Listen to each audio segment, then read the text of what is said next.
We're going to go back now to one of our top stories about that cyber attack impacting many major European airports, including Heathrow. For some analysis, we can bring in now Anita Mendiratta, a London-based expert on aviation and tourism. Good morning. Thank you so much for taking the time to speak with us, and I hope this time you can hear me. We have good sound. I can hear you beautifully. Thank you very much. Perfect. So earlier in a report, we heard from one analyst who described this as a significant attack. Would you agree with that assessment?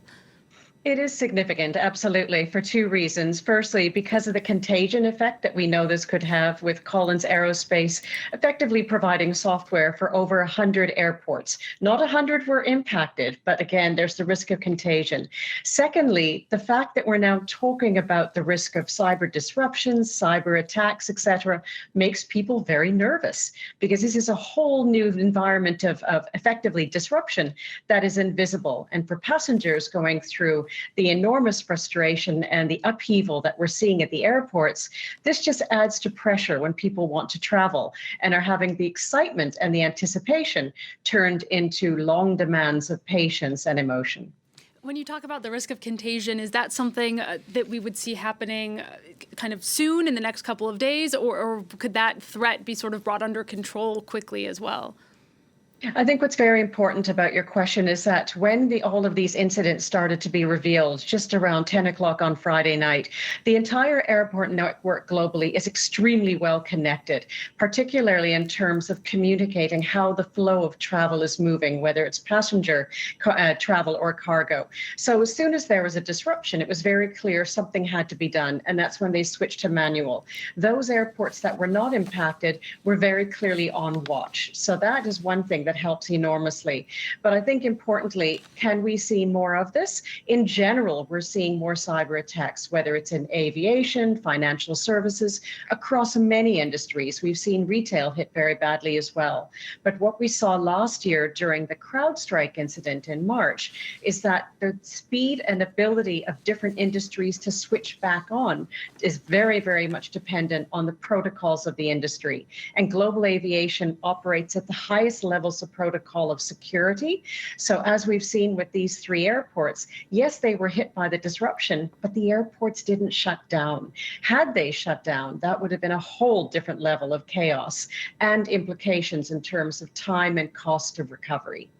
And so does that mean that we're getting a little bit better at dealing with these attacks? I mean, in your view, did we have a relatively successful response to this attack? I think the definition of success will only come when we have people and cargo in the places they're supposed to be and all of this is resolved.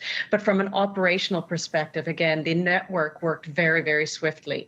One of the challenges of a situation like this is that the incident happened at the airports with the airport systems, but it's the airlines that really face the brunt of the pressure because they're dealing with all the passengers, they're dealing with the displacement of crew, they're dealing with the operational impact and the cost of recovery. So it's an interesting situation where an attack might happen at one piece of the ecosystem, but again, the contagion of the cost of recovery and the time of recovery goes elsewhere in the system. And what's the goal of attacking airports? Why are they such a target?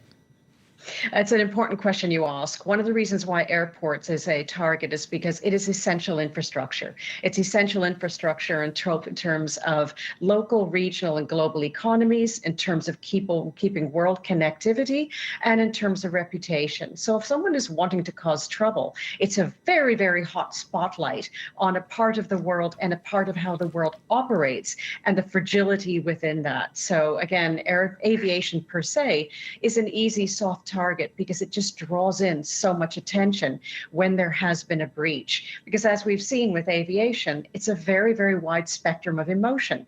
There's such excitement and anticipation when people are trying to travel.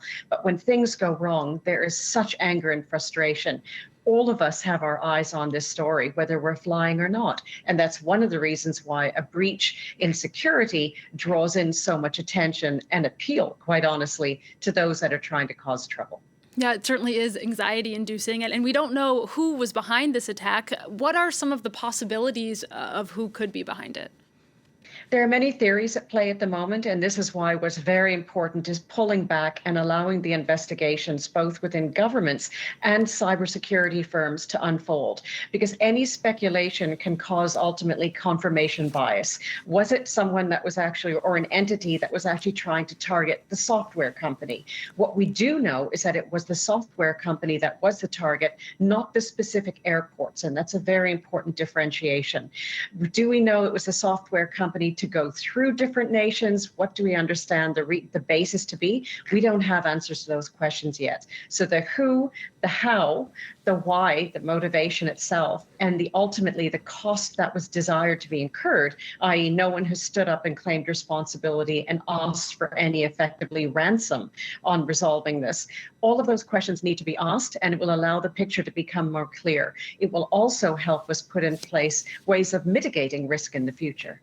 All right, well, we'll be keeping an eye on that investigation. Anita Mendiratta, we're going to have to leave it there. Thank you so much for your analysis. That's Anita Mendiratta, a London-based expert on aviation and tourism.